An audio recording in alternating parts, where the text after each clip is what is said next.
Olá, pessoal. Hoje vamos conversar aqui sobre o meu artigo de empreendedorismo, o segundo artigo, né, da série de 10 artigos aí, dando dicas importantes para quem está querendo criar seu próprio negócio, criar uma startup. E nesse segundo artigo eu falo sobre a segunda dica, ou o segundo passo para criar uma startup, que é encontrar as pessoas certas. Então, por que times certos constroem startups vencedoras? Depois do primeiro artigo, né, o artigo que diz sobre a importância do propósito para quem vai iniciar sua jornada empreendedora, né, ou o porquê que dá sentido à jornada empreendedora, nesse segundo artigo, a gente vai falar um pouquinho sobre a importância da gente encontrar as pessoas certas, e já iniciando aí pelos sócios, né, e num primeiro momento, né, até como investidor, então, as oportunidades que eu tive aí de acompanhar startups ao longo de muitos anos, eu fui mentor em programas acadêmicos e também em programas de aceleradoras, e a gente, como investidor, acaba olhando ali para um projeto que tem valor, maior valor entregue aos clientes, a gente avalia ali, né, qual a proposta de valor, então tenta entender qual startup tem mais valor, também tenta entender a questão do uso da tecnologia, a capacidade de execução, capacidade de entrega das equipes, tudo isso é muito importante. E um dos pontos que eu passei a observar, meus sócios, ao longo do tempo, foi entender melhor quem são as pessoas por trás da ideia. Porque quando nós investimos numa startup, nós passávamos automaticamente a ser sócios, né? Porque era uma aporte de capital com contrapartida de equity. Então, passávamos a ser sócios daquela empresa.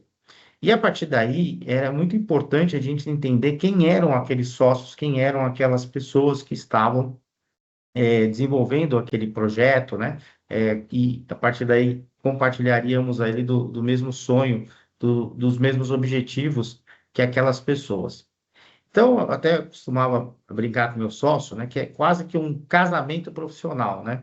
Então, a gente começa a discutir essa parceria, a gente está falando em discussão de uma participação societária, mas antes mesmo da gente pensar em valuation ou em cargos executivos nessa empresa, é muito importante que a gente reflita um pouquinho do porquê a gente está investindo nessa empresa, aí nesse momento aí, de uma forma mais colaborativa, né? Tentando criar aí também um papel de empatia entre os próprios sócios e verificar se de fato há um alinhamento da visão de futuro, alinhamento de valores.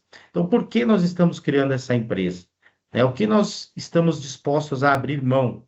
Então, se alguém está achando que vai entrar com capital e não vai participar, ok, mas aí ele tem que deixar isso muito claro desde o início e aí verificar se os demais aceitam ou não. Se alguém está no pique ali de trabalhar de domingo a domingo, de arriscar tudo ali, né, naquele projeto, também é hora de deixar claro, né, de deixar explícito que é esse o seu objetivo, né? Já discuti sobre possibilidades aí, de como que a gente agiria, né, nos momentos aí de pressão, de decisões difíceis, né, tentar colocar cenários ali de risco e ver como as pessoas reagem, né, nesse primeiro momento a essas possibilidades da gente ter que aportar mais capital, de ter algum problema, de ter algum passivo, com relação a questões trabalhistas, por exemplo, né?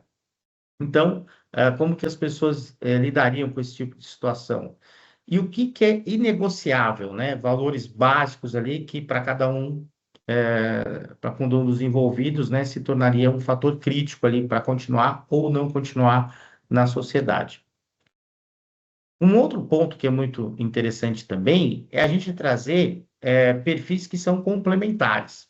Então, por exemplo, se uma pessoa tem um perfil mais analítico, né, mais analítico, uma pessoa de exatas, um engenheiro, ou uma pessoa mais técnica, um programador, um desenvolvedor na equipe, né, é interessante que tenha também na equipe alguém com um perfil mais de negociador, de repente alguém mais vendedor, alguém que vai ao mercado, que vai buscar clientes ou vai buscar também parceiros, né? Então, ter alguém com um perfil que complementa aquele perfil mais técnico.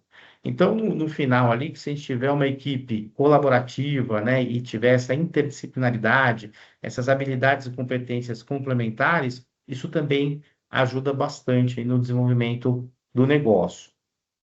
Como todo, como todo artigo que eu trago algumas referências, né, para a gente poder se aprofundar mais, né, ou de bibliografia, ou de ferramentas, e quem quiser aí poder se aprofundar mais sobre o tema, eu gostaria de trazer duas contribuições aqui nesse artigo também.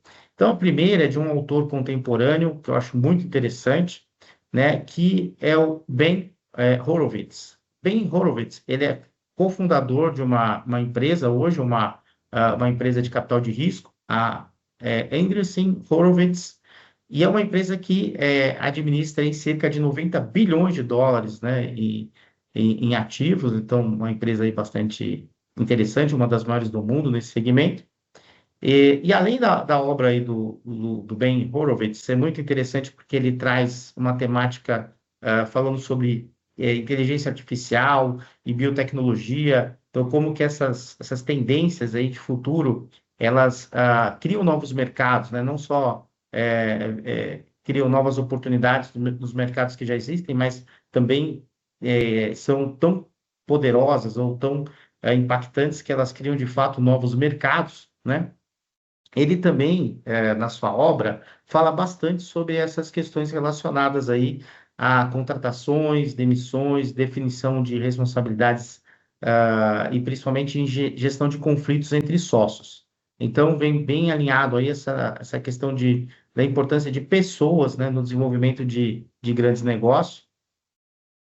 E uma outra referência aí que eu trago é do Reid Hoffman, que é o fundador do LinkedIn. Também ele é o autor do livro Blitzscaling, que é bem interessante também.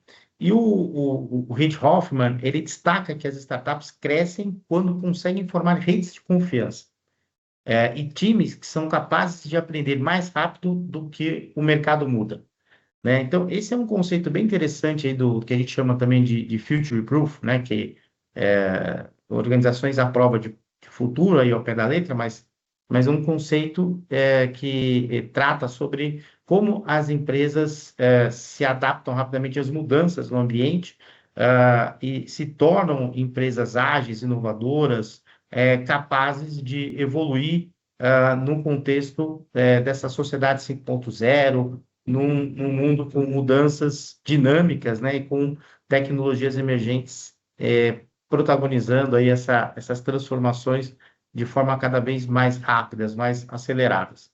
Então, ficam essas duas dicas. Eu vou deixar aqui os links, né, na descrição do vídeo, como sempre, para vocês poderem se aprofundar aí nesses temas, né? E no fim, startups elas não são feitas apenas de ideias, né? Nessa série de 10 dicas, a gente vai observar que existem aí métodos, estratégias, ferramentas que potencializam as chances dessas ideias se transformarem de fato em produtos, em serviços, em empresas, em negócios de sucesso. Então, espero que vocês tenham gostado desse vídeo aqui com a segunda dica, o segundo passo para criar a sua startup. E todo esse contexto, esses artigos aqui também estão disponíveis no meu livro, né? No Tecnologias Exponenciais de Inovação Corporativa, que já está aí na sua segunda edição. Também vou deixar o link aqui na descrição do vídeo para quem quiser saber mais sobre o assunto. Obrigado, espero que vocês tenham curtido e que essas dicas tenham sido úteis para vocês. E até o próximo vídeo.